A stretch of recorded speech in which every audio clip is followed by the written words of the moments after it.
د پاکستان امنیتي ځواکونو د قومي اسامبلۍ غړی علي وزیر بیا نیولې.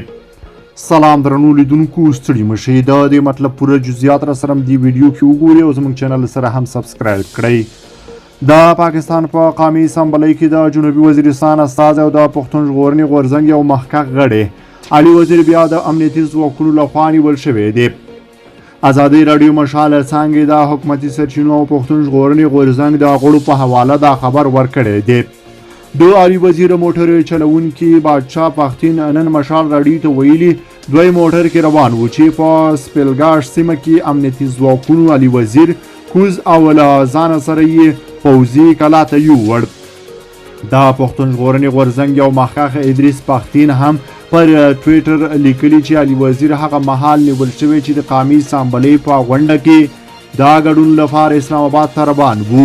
پر علي وزیر او د پښتون ژغورنې غورځنګ د مشرتابه پر غړو تازه تور پورې شوی چې خپل ویناوو کې د امنیتي ادارو په ضد د کرکې پارولو هڅه کړې ده.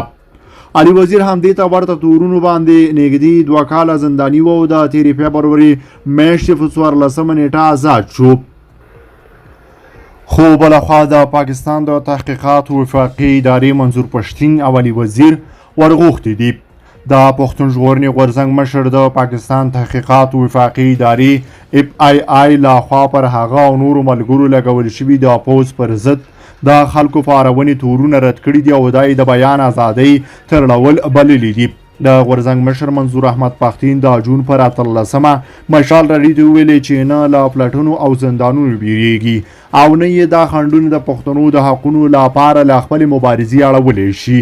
هغه زیاته کړه د دوی لخوا زموږ ورغوښتل بیخي ناروا دي، بیخي ناجایزه دي. دوی د دغه کار لپاره نه دي چې د ولس اصلي ستونزې بیانونکي دي نیسي. نوموړي ویل چې دوی پر پښتنو د جبر په خلاف راوتلي دي. د په وینا په دې لاره کې کو موږ نیول کیږو او که نورې مسلې راته جوړیږي دا زموږ لپاره افتخار دی چې د خپل ولس لپاره پر ځان ستونزې وګالو. ریاست د نفرت پیدا کولو بیانونو ضد قوانین د خپلو ناقایدینو پر ضد کاروي. تاسو څه نظر لرئ؟ په دې اړه مو سره خپل نظریات کمنټ کې شریک کړئ او د تاسو نور ډیرو تازه پر وخت دقیقو خبرونو او مطالبو لپاره در سره زموږ پښتو نیوز یوټیوب چینل سبسکرایب کړئ. له ملتیا ومننه چې موږ سره تر بیا ښه وخت ښې چارې